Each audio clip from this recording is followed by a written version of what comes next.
भैया 20 फुट खोदो, 20 फुट खोदना है आपको जी।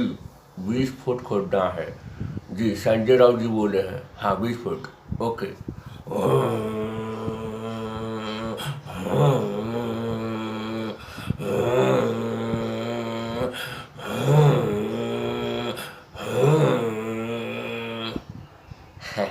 संजय राव जी 20 फुट खुद गया।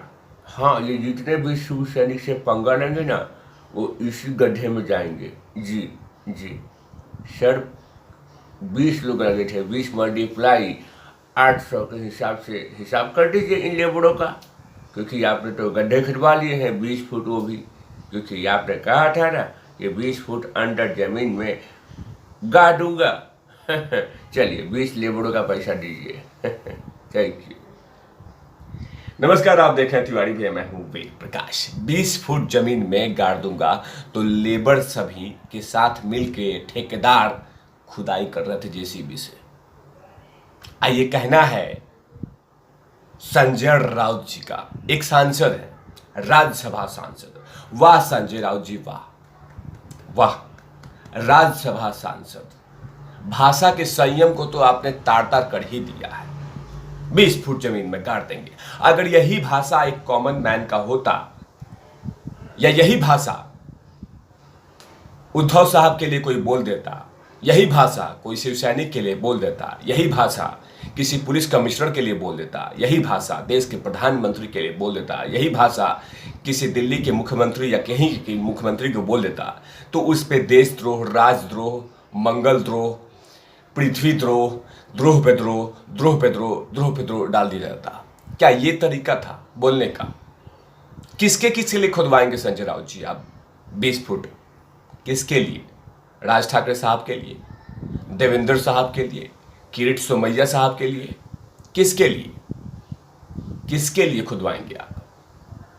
मुंबई के पुलिस कमिश्नर, उनके लिए? किसके लिए खुदवाएंगे? क्योंकि आपने तो कह दिया है कि शिवसेना के साथ कोई पंगा ले, शिवसेना के साथ कोई बदला ले, शिवसेना के साथ जो मजाक करे, शिवसेना के धैर्य का परीक्षा न ले, वरना 20 फुट जमीन में गाड़ देंगे। ये भाषा किस तरह की है? एक सांसद की हो सकती है क्या? मैं याद रखिएगा संजय राउत जी, मैं किसी ये नहीं कहूंगा कि बीजेपी वाले क्या कहते हैं। बीजेपी वाले गलत बोलते हैं तो वो भी गलत बात है। एक भाषा की मर्यादा होनी चाहिए। 20 फुट जमीन में गाड़ दूंगा, क्या ये भाषा सही है? हाँ, मैं भी बोलता हूं, चिलगोजा वर्ड यूज करता हूं, बहुत कुछ यूज करता हूं, लेकिन ये धमकी हुआ ना सर।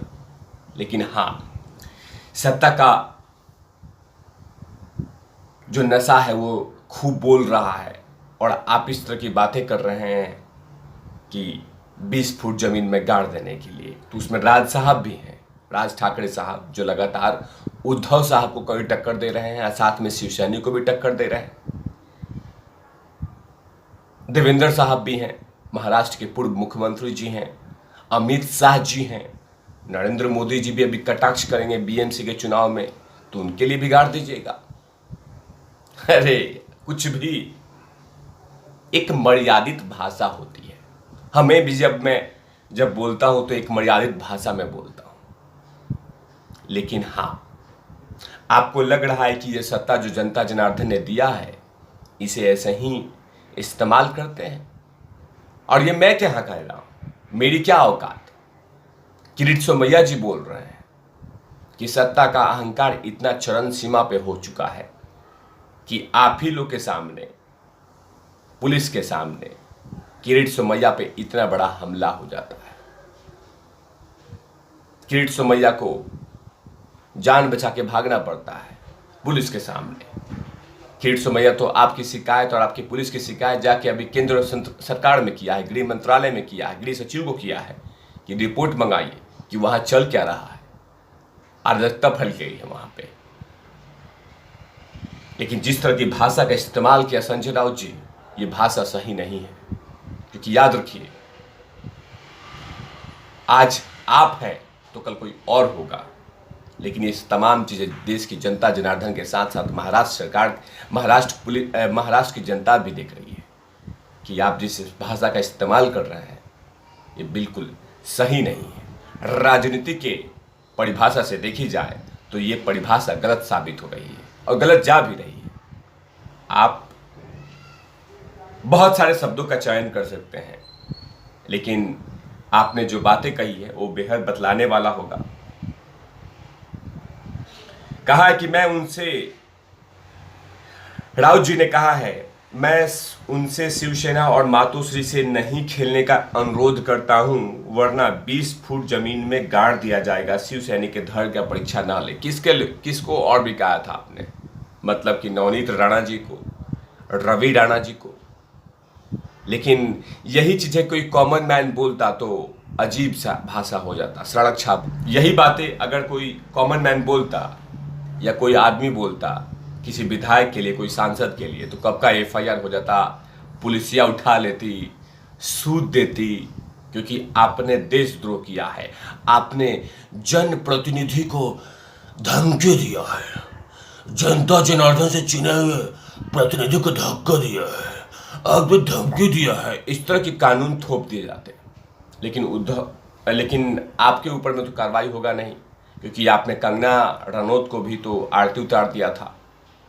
आपने बहुत लोग को आरती उतार दिया है। सीबीआई सीआईडी को अपने कुत्ता बोल दिया था, क्योंकि आपको तो कोई कुछ छोड़ेगा नहीं। लेकिन याद रखिएगा, ये वक्त का पहिया है। जनता जनार्दन के साथ साथ ऊपर वाला बैठा व्यक्ति भी देख रहा है कि हो क्या रहा है। ये मैं नहीं कह रहा, वहां के तमाम विपक्ष के नेता कह रहे हैं कि जिस तरह से उनके साथ दुर्व्यवहार हो रहा है, कहीं ना कहीं वो वक्त का पहिया का इंतजार कर रहे हैं। आज आपका वक्त है, कल उनका वक्त होगा। साथ में यहीं पे नहीं रुके संजय राउत जी, आगे कह दिया कि भारतीय जनता पार्टी गलतों का साथ दे रही है, झूठों का साथ दे रही है, झूठ बोल रहे हैं। आगे कहते हैं संजय राउत जी बकायदा कि जिस तरह का वो केस लड़ रही है, आज जिस तरह की बातें कर रही है, वो झूठों का सपोर्ट कर रही है। मतलब कौन सा झूठ का साथ दे रही है? मतलब अगर मान लीजिए कि नवनीत राणा, अगर रवि राणा ने कह ही दिया कि हनुमान चालीसा पढ़ना है, तो इसमें कौन सा गुनाह कर दिया? कहीं पे हिंदू मुस्लिम तो भाषा नहीं किया था। मातोश्री के सामने कहीं कोने में एक चेयर पे बैठवा देते, बोलते कि जैसे कि आपने देखा होगा संजय राउत जी कि जनपथ पे अभी कुछ दिन पहले कथाकथित किसान ने कहा था कि हम रैली करेंगे, रैली करेंगे, रैली करेंगे, रैली करेंगे। तो अमित शाह जी की पुलिस, मतलब कि दिल्ली पुलिस ने कह दिया था कि सुनिए सर, आप लोग रैली करेंगे लेकिन 100 लोग होंगे और बाकी लोग नहीं होंगे। ऐसा ही कुछ स्टेटमेंट या ऐसे ही कुछ बयान आए थे गृह मंत्रालय से। मतलब कि बात भी मान गई थी, हुड़दंग भी नहीं हुआ, दिल्ली सुरक्षित था। उस समय की बात कर रहा हूं, जब ट्रैक्टर खेती की थी उस समय की नहीं। तो आपको तो यही कर देना चाहिए था। आप बोल देते, या आपकी पुलिस बोल देती, या आपकी सरकार बोल देती कि नवनीत राणा और आप 2 ही आदमी जाइएगा, आप कुर्सी कोने में बैठ कहीं पे आराम से हनुमान चालीसा का पाठ कर लीजिएगा और निकल जाइएगा, बड़ा पाव और चाय पी के निकल जाइए, कोई हुड़दंग नहीं होगा, कोई आपके कार्यकर्ता नहीं जाएंगे, ये बोल देते।